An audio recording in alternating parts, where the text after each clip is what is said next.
শিমলা রাগারাগি করছে। পাশের টেবিলে বসে বসে সবকিছু দেখছেন একজন ভদ্রলোক আর একজন ভদ্র মহিলা। ওই ভদ্রলোক ওনার পাশে বসা মহিলাটিকে বললেন, বর্তমান যুগের ভালোবাসা, কিছু সময় আগে দেখলাম দুজনে কত হাসি খুশি ভাবে দুজনে খেতে বসলেন। মেয়েটি চামচ দিয়ে ভাত খাচ্ছে আর ছেলেটি হাত দিয়ে ভাত খাচ্ছে। এতটুকু ভুলের কারণে মেয়েটি ছেলেটির সাথে কি খারাপ ব্যবহারটা না করছে, না জানি বিয়ের পর ওদের সংসারে কি অশান্তি সৃষ্টি হবে।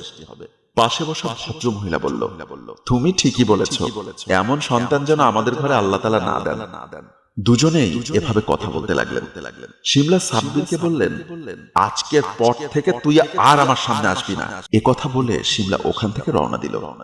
শিমলা ওই ভদ্রলোকের পাশ দিয়ে যেতেই ওই ভদ্রলোক শিমলাকে ডাক দিয়ে বলল, মামনি, তোমাদের দেখলাম কত হাসি খুশি, হঠাৎ করে ঝগড়া করে তুমি চলে যাচ্ছ কেন? কি হয়েছে একটু বলবে?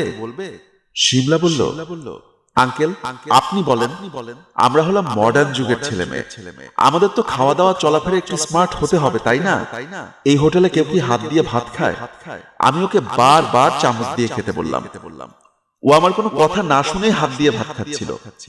আপনারা দুজন তো ওর ভাত খাওয়া দেখে হাসাহাসি করছিলেন, এতে আমি অনেক লজ্জা পেয়েছি, আর এটা নিয়েই ঝগড়া। ওই ভদ্রলোক বললেন, মামুনি, আসলে আমি ওর হাত দিয়ে ভাত খাওয়া দেখে হাসছিলাম না, এজন্যই হেসেছি, আমাদের কাছে খুবই ভালো লেগেছে।